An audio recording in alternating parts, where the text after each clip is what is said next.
Good morning, students. So today in this lecture we will read the remaining part of Alexander's Feast. Here we are going to resume the poem from the third stanza. And now in this stanza he starts singing music about Bacchus. Okay, so the Bacchus is the Roman god of wine, and in this celebration he is invoking him. Okay, so here we see that the praise of Bacchus, then the sweet musician sung. यहाँ वो Bacchus की praise करने लग गया है. Bacchus, I have already told you that it is the Roman god of wine. Okay, and usually he is present in all the celebrations. So, of Bacchus, ever fair and ever young, he sung about his beauty and his youth. Okay, so जो Timotheus है वो Bacchus की beauty और उसके youth के बारे में बात कर रहा है. The jolly God in Triumph comes. तो द जॉली गॉड कौन है यहाँ? Bacchus है. जो Bacchus है वो आया है अपने इस विक्ट्री के और ये ट्रायम्फ के जो फीस्ट रखा गया है, जो सेलिब्रेशन रखा गया है, उसमें आया है. Sound the trumpet beat the drums, sound the trumpets, beat the drums. Beats पीटे गए, ड्रम्स पीटे गए एंड ट्रम्पेट्स बजाए गए. Flushed with a purple grace, he shows his honest face. Okay, उसके चेहरे पे कुछ honest face जैसा honesty जैसा कुछ था और कुछ पर्पल ग्रेस जैसा भी था. Now give the hot boys breath, he comes and hot boys का मतलब यहाँ है एक म्यूज़िकल इंस्ट्रूमेंट होता है जो बांसुरी की तरह होता है. उसमें हमें हवा भरनी होती है और उसको हवा से क्या होता है, एक सुंदर धुन निकलती है. So he comes. Now give the hautboys breath. और जो हॉट बॉयज थे उनमें से आवाज़ निकली कि he comes. Here comes the Bacchus. Okay, the Bacchus ever fair and young, drinking joy did first ordain. और पीने का सबसे पहला जो आनंद जिसने लिया था, he was the Bacchus. Bacchus blessings are a treasure. Bacchus की जो ब्लेसिंग्स हैं वो एक ट्रेजर के जैसी है. मतलब जिन लोगों को पीना नसीब होता है उन पे क्या होती है, Bacchus की मेहरबानी होती है. और ये है मेहरबानी वास्तव में बहुत ज़्यादा अच्छी होती है. Drinking is the soldiers pleasure. पीना एक सोल्जर का प्लेजर होता है. मतलब कि एक सैनिक का पीना क्या होता है, एक प्लेजर की बात मानी जाती है. Rich the treasure, sweet the pleasure. जितना ज़्यादा ड्रिंक करोगे आपको उतना ही ज़्यादा क्या मिलेगा, प्लेजर मिलेगा. Rich the treasure, sweet the pleasure. Okay, sweet is pleasure after pain. मतलब सोल्जर की जो ज़िंदगी है वो आम नहीं होती है. उसको बहुत सारी लड़ाइयाँ लड़नी पड़ती हैं, उसको बहुत सी चढ़ाइयाँ चढ़नी पड़ती हैं, उसको बहुत सारे काम करने पड़ते हैं, उसको बहुत सारे चीज़ों को झेलना पड़ता है. तो वो कह रहा है कि जितना ज़्यादा आप थके हुए होते हैं, जितने ज़्यादा आपने पेन ग्रहण किया है, उतना ज़्यादा ही आपको पीने में आनंद आएगा. Okay, so here he is praising the Bacchus. यहाँ इसका मतलब सिर्फ यही है कि the singer is motivating and the singer is trying to stimulate and motivate the king to drink more and more. Okay, so that it can be moved through the emotion of music. Okay, so यहाँ ये जो singer है वो motivate करने की कोशिश कर रहा है राजा को, ताकि वो क्या कर सके, और ज़्यादा शराब पी ले और ज़्यादा क्या हो सके, मदमस्त हो सके. तो in the last line of this stanza, sweet is pleasure after pain. तो देखो दर्द के बाद में आनंद और ज़्यादा अच्छा होता है, मतलब ये एक कॉन्ट्राडिक्टरी बात कर रहा है, तो यहाँ पैराडॉक्स का प्रयोग किया गया है। ओके, सो नेक्स्ट संज्ञा, इट इज़ द फोर्थ संज्ञा। So the soothed with the sound the king grew vain. So soothed with the sound the king grew vain. vain का मतलब यहाँ प्राउड होता है, गैर में महसूस करना होता है, ठीक है। सो इस गाने के साथ, इस म्यूज़िक के साथ में अपने आप पे उसको गैर में महसूस होने लग गया, प्राउड फील होने लग गया। fought all his battles over again.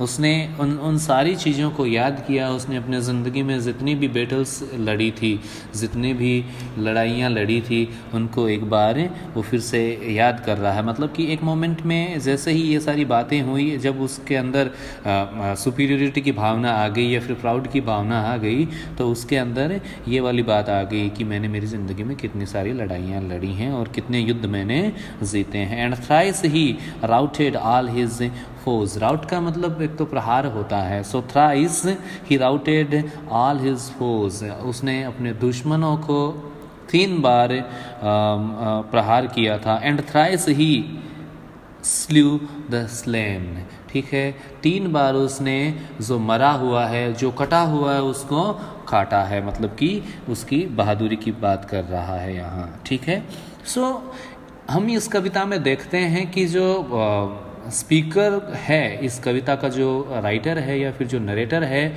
वो एक कमेंटेटर की भूमिका अदा कर रहा है। वो हमें ये भी बता रहा है कि राजा के दिमाग में क्या चल रहा है। ठीक है, वहाँ का माहौल कैसा है, वहाँ जो म्यूजिशियन है उसकी आवाज़ कैसी है, या फिर राजा के चेहरे पे किस तरह के भाव आ रखे हैं। ठीक है, वो सारी चीज़ें हमें बता रहा है। तो he is not part of this poem, but he is observing the characters and the incidents of the feast. Okay, so he is narrating those things in this poem. ठीक है, and the master saw the madness rise. the master यहाँ master का मतलब यहाँ राजा से नहीं है या फिर भगवान से नहीं है। मास्टर का मतलब होता है द म्यूज़िक मास्टर, मतलब जो व्यक्ति म्यूज़िक बजा रहा है। कौन है? टिमोथियस की बात कर रहा है यहाँ। ठीक है, सो ये देखता है द मास्टर सा द मैडनेस राइज। जो म्यूजिशियन ने देखा कि द मैडनेस राइज, अब पागलपन अपने चरमोत्कर्ष पर है या फिर बढ़ रहा है। His glowing cheeks, his ardent eyes, उसने देखा उसकी आँखें हैं वो कैसी हैं, उत्साह से भरी हुई हैं। उसके गाल हैं वो ग्लो कर रहे हैं। उसके चेहरे पे क्या आ रखा है, उसके चिक्स पे क्या आ रखा है, ग्लो आ रखा है। And while he heaven and earth defied. ठीक है, और इसी ही दौरान उसने क्या किया, earth defied, changed his hand and checked his pride. ठीक है,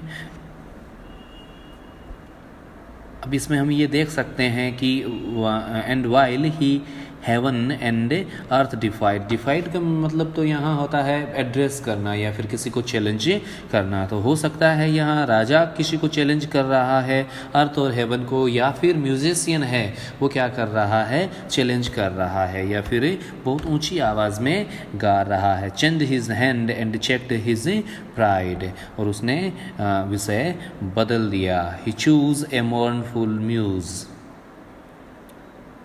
soft pity to infuse.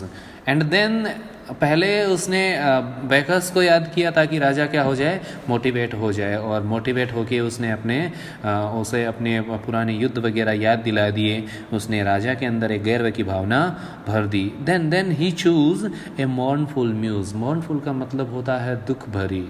ठीक है, muse soft pity to infuse, ताकि लोगों में क्या की जा सके, पिटी इन्फ्यूज़ की जा सके, लोगों में एक दया की भावना या फिर दया की भावना भर दी जा सके। ठीक है, ओके, सो यहाँ हम देख रहे हैं कि म्यूज़िक का जो पावर है वो एक समय हमें क्या कर रहा है, उत्साह को बहुत ऊपर तक लेके जा सकता है। And suddenly the music can bring us to the pity also, तो हमें वो नीचे भी लेके आ सकता है, किसी के प्रति हमें दयालु भी बना देता है.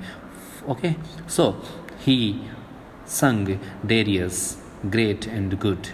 उसने फिर डेरियस के बारे में गाना गाना शुरू किया. Okay, that was great, or sometime that was good either. By to serve a fate fallen. Okay, fallen from his high state. उसने ये डेरियस की जो फेट है, डेरियस की जो गति है, उसके बारे में बात करता है कि वो गिर गई है. Fallen from his high state. वो एक समय में बहुत बड़ा राजा था, एक ओहदे वाला आदमी था, लेकिन अब वो गिर गया है. And weltering in his blood. Weltering का मतलब तो एक होता है कि डूबना. वैसे तो देखा जाए तो वेल्टरिंग का मतलब होता है डूबना, लेकिन सना हुआ. तो यहाँ ये देख रहा है. And weltering in his blood deserted at his utmost need and by those his former bounty fed. ठीक है, तो यहाँ इस स्टेंजा में ये कहना चाह रहा है, ये राजा को क्या कर रहा है, पिटी महसूस करवाने की कोशिश कर रहा है. यहाँ वो डेरियस के बारे में बात करता है कि उसकी दुर्गति इतनी बुरी हुई और उसको किस तरह से मार दिया गया, या फिर किस तरह से उसकी हत्या कर दी गई, या फिर किस तरह से उसको एग्जीक्यूट कर दिया गया था. ठीक है. And on the bare earth exposed his lies with not a friend to close his eyes. और उसकी दुर्गति भी इस तरह से वो मारा गया, इस तरह से उसकी हत्या करी गई कि वो इतना अकेला था, या फिर इतना दयनीय कंडीशन में था, दयनीय स्थिति में था कि वो मरा तो उसकी आंखें बंद करने वाला भी वहाँ कोई उपलब्ध नहीं था. With downcast look the joyless victor state revolving in his altered soul. अब राजा की जो नज़र है उसमें भी क्या आ गया है, उस मरे हुए राजा के प्रति क्या आ गई है, दया की भावना आ गई है. And joyless victor state. अब वो जो विजयी राजा था उसमें विक्ट्री का भी उतना ज़्यादा उन्माद नहीं रहा. Revolving in his altered soul. और अब वो बदल गया है, उसकी आत्मा में कुछ बदलाव आ गया है. The various turns of chance below and now and then a sigh he stole and tears began to flow. ठीक है. ओके, और उसने उसकी आँखें एक दया के रूप में, या दया के लिए, उस राजा पे दया करने के लिए झुक गई. जो प्राउड था वो अब कमज़ोर हो गया था. And in between he sighed also, mean उसने आहें भी भरी. And tear began to flow. और उसकी आंखों से आंसू भी बहने लगे थे. ठीक है, तो यहाँ तक जो हम पढ़े हैं ये हमारा चौथा स्टेंजा है. सो